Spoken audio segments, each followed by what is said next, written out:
आपका नाम? मेरा नाम त्रिलोकीनाथ। कहाँ के निवासी हैं आप? गांव रजरई, थाना ताजगंज, जिला आगरा के निवासी। त्रिलोकी जी, क्या समस्या है?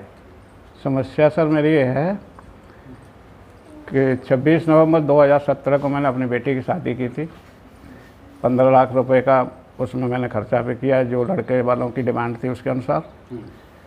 उसके बाद लड़की जब ससुराल में पहुंच गई तो उन्होंने कहा कि हमारा लड़का रेलवे में नौकरी करता है और इसमें हमको मतलब शादी में कुछ और मिलना चाहिए था। तो लड़की ने उनको बताया कि जो शादी में आपसे बात हुई उसके अनुसार शादी हुई है, और फिर उसके बाद मेरे पापा के पास में और भी बच्चे हैं और उनके पेंशन पे जो उनका जीवन निर्वाह है, तो उनके बच्चों की शादी भी, पढ़ाई लिखाई भी है, तो इससे ज़्यादा मैं तो उनसे कुछ नहीं कह सकती।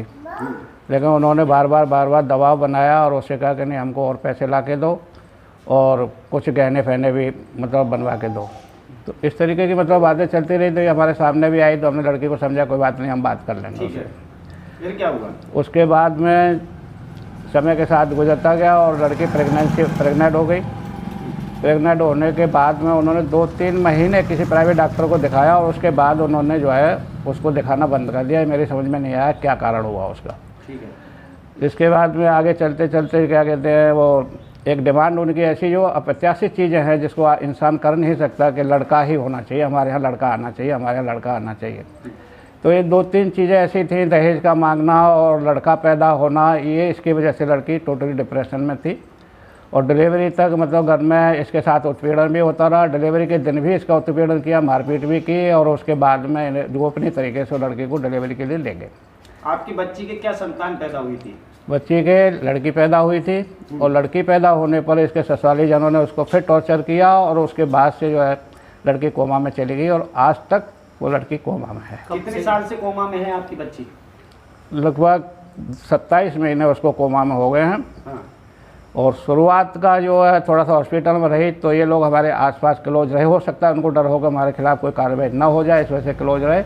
और जब हॉस्पिटल से उन्होंने घर लाने की बात की हॉस्पिटल वालों ने, तो उन्होंने मना कर दिया कि हम इसकी देखभाल नहीं कर पाएंगे, हम नहीं ले जा पाएंगे। आपकी बेटी की संतान कहाँ है इस समय?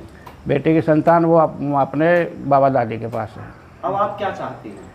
मेरा मोटिव ये है कि मेरी लड़की बिना इलाज के, शायद हो सकता है दम तोड़ जाए, क्योंकि इतना महंगा इलाज है कि उसको मैं वैर नहीं कर सकता।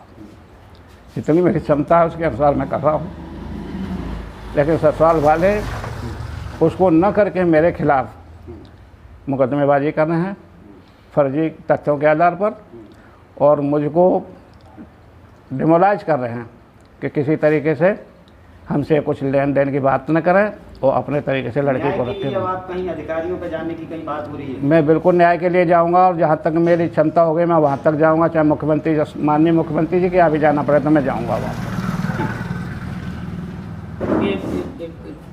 4 साल से ज़्यादा हो गए, बच्ची इस समय के परिवार के पास नहीं है, माँ के पास नहीं है, माँ भी कहीं ना कहीं ऐसी स्थिति में है। बच्ची की देखभाल इस समय कहाँ हो रही है? माँ ने बच्ची को देखा कभी या बच्ची मिली उनसे कभी? देखिए, बच्ची पैदा होने के मतलब वो डॉक्टरों का कहना यह है कि ऑपरेशन सही हुआ, बच्ची पैदा सही हुई। उसके बाद में जो उसके ससुराली जनों ने उससे मुलाकात की है, उसके बाद अचानक से लड़की डिप्रेशन में चली गई। तो वह इतना टाइम नहीं मिला है कि लड़की अपनी बच्ची को देख सकती थी या उसकी बच्ची अपनी माँ को देख सकती थी। 4 साल से बच्ची ने माँ को नहीं देखा और माँ ने बच्ची को नहीं, 2 साल 3 महीने 2 साल महीने 27 महीने का, 2 साल 3 महीने का पीरियड था। तो क्या लगता है कि ये पूरा जो वाकया है, ये पूरी घटना है, बच्ची पैदा होने की वजह से सब है? इसमें बच्ची पैदा होने का मतलब नहीं, बच्ची तो सकुशल पैदा हुई, डॉक्टरों ने अच्छा मतलब काम किया। मैं डॉक्टरों को बिल्कुल दोष नहीं देना चाहता, लेकिन लड़के की मांग थी, डिमांड थी, लेकिन लड़के के घर वालों की जो डिमांड थी कि बच्चा पैदा होना चाहिए, मुझे हमको दहेज और मिलना चाहिए, हमको पैसा मिलना चाहिए, और उनको कहीं ना कहीं उनके दिमाग में था कि लड़की के बाप का लड़का तो है नहीं, तो हम जो कुछ भी ज़्यादा डिमांड ज़्यादा से ज़्यादा करेंगे वो मजबूरी में देगा ही देगा। अभी आप पर कितनी बेटियां हैं और कैसे आप गुजर बसर कर रहे हैं? आप पर मुकदमा भी लाद दिया गया, बेटी का इलाज भी चल रहा है, किस हिसाब से आप पूरा? देखिए, इसमें क्या है कि मेरा टोटली परिवार जो है डिस्टर्बेंस है। मेरी बच्चियाँ की दिन और रात की मेहनत है उसको, बच्ची को जो बीमार है उसको बचाने में।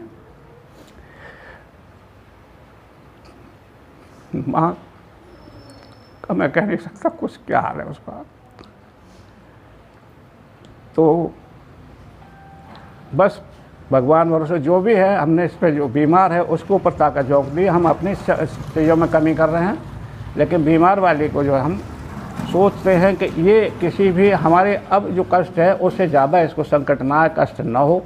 बाकी चीज़ें जो है अपनी चीज़ों में कमी करके उसको हम कर रहे हैं। अपना जीवन तो हमारा जैसे भी है, चलते फिरते हम कम खा लेंगे, कम पहन लेंगे, फटा पहन लेंगे, लेकिन इसको हम जो है किसी प्रकार का कष्ट नहीं देना चाहते। आर्थिक स्थिति खराब होने की वजह से आप इलाज कराने में सक्षम नहीं है। हाँ बिल्कुल, ये है कि पेंशन पे मेरा गुजारा है, बच्चे हैं आप देख रहे हैं, पढ़ने लिखने वाले भी हैं, शादी लायक भी हैं। इसका इलाज इतना महंगा है कि सारा पैसा जितनी पेंशन मिलती है उससे कभी कभी इसके ज़्यादा ही खर्च हो जाता है इसके उस पर, क्योंकि बहुत महंगी दवाई आती हैं। एक सिरप जो है आता है 1500-1500 रुपये का, जो 3-4 दिन केवल चलता है। ठीक।